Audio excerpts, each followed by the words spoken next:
It's a wonderful day in the homiehood, a wonderful day for a homie. Won't you be my homie to Taro? Trudeau has appointed David Johnston. We talked about this yesterday. The former governor general, who was appointed by conservative Prime Minister Stephen Harper, to be the special rapporteur, to oversee the China interference review. However, the conservative and bloc leaders are saying that this is not enough, and a public inquiry should be launched.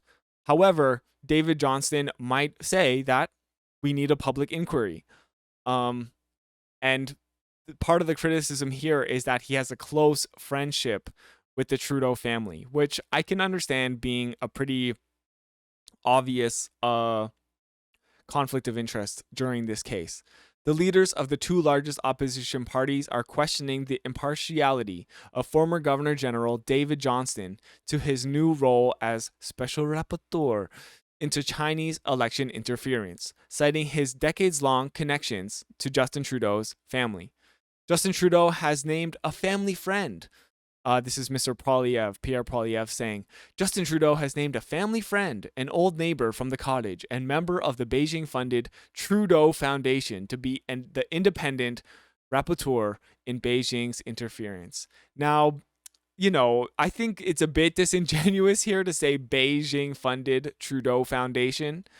But Poilievre here goes on to say, get real, Trudeau. Get real. Trudeau must end his cover-up. Call a public inquiry. So Mr. Johnston is a member of the Pierre Elliott Trudeau Foundation, and members of the foundation appoint its board and deal with bylaws and other matters for this nonprofit. It was set up by the Jean Chrétien government with $125 million of a public endowment. So I think there is also a report that says that the Pierre Elliott Trudeau Foundation accepted $200,000 from Beijing. However, it was found out that it was only $140,000, and they're actually planning to pay back that money if they haven't already, even though they don't have to. I think it's just an optics game for them. If you want to make up the public to feel safe about the choice you have made, you should not have picked someone who is notably a friend of the family, said Mr. Blanchet, the leader of Bloc Québécois Party. In a 2017 interview with columnist Paul Wells, he talked of knowing the Prime Minister since Mr. Trudeau was 6, as both families shared adjacent cottages at the Laurentians. Now, this is, I think, kind of suspicious.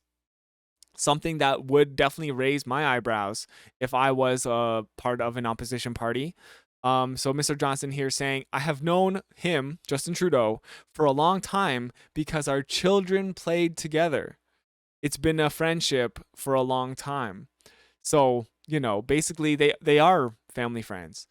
NDP leader Jagmeet Singh said that in addition to whatever he's going to do, he must look at whether the Prime Minister took the necessary steps to deal with those threats, the threats from Chinese interference in the 2019 and 2021 elections.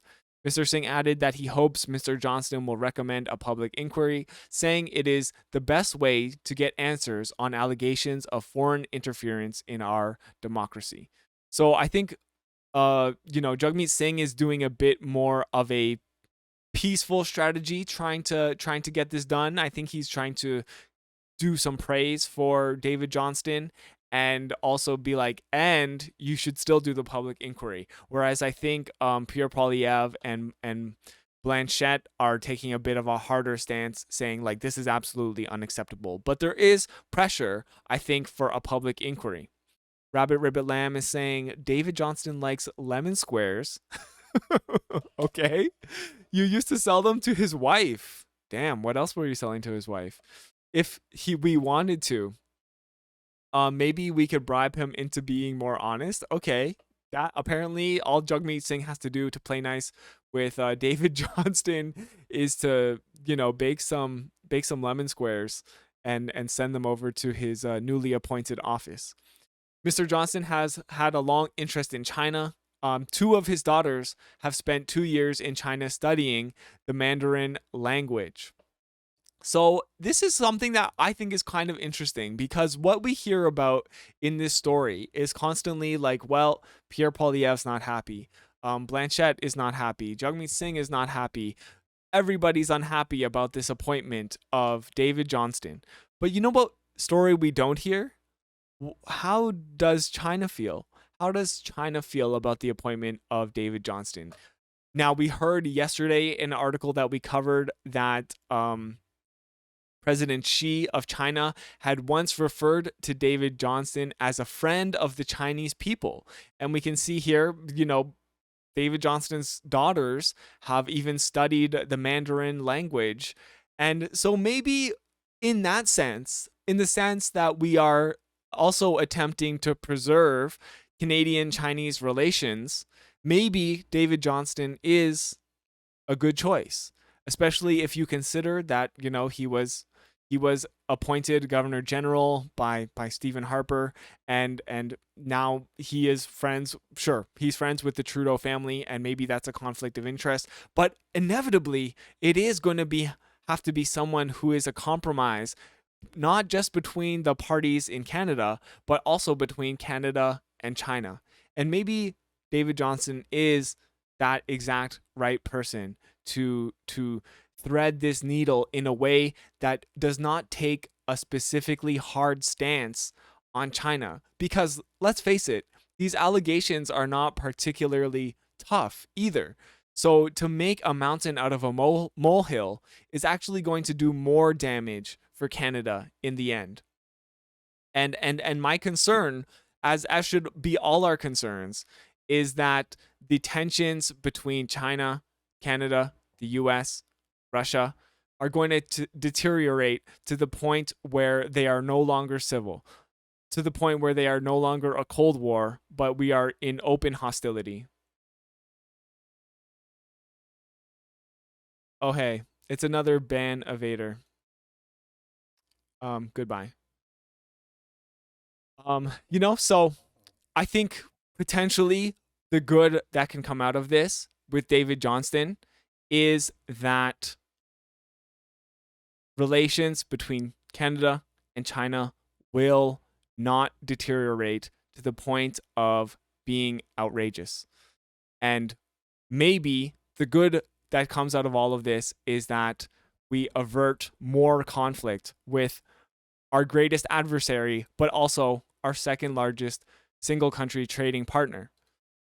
Now, there is some criticism also that as a former governor general, somebody who is supposed to be politically neutral, David Johnston should not get involved in this political quarrel. But at the same time, we are supposed to appoint somebody who is politically neutral.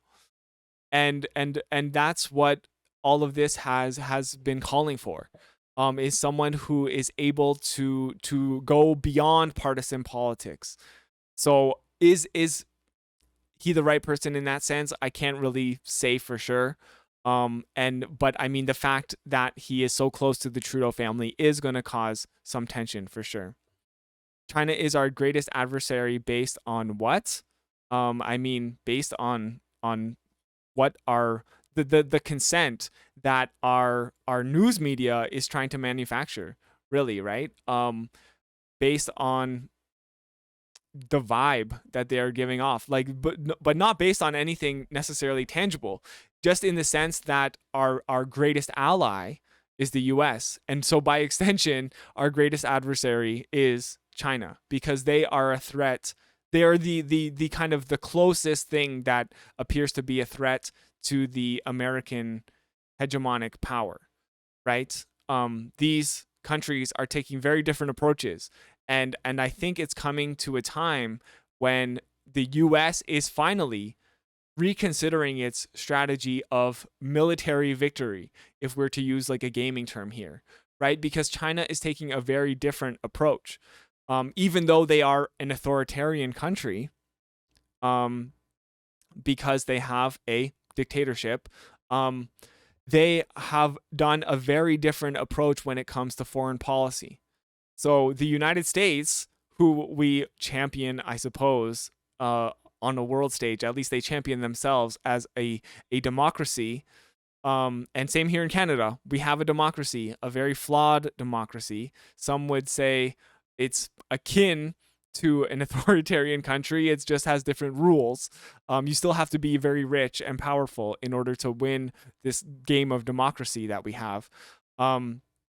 There's a very different approach on a world stage. So in a way, uh, China is doing the U.S. a favor because they're forcing them to change their tune, and as a competitor for that hegemonic power, um, the U.S. is going to have to take less of a military approach and change the military industrial complex that they use to assert their power over the world.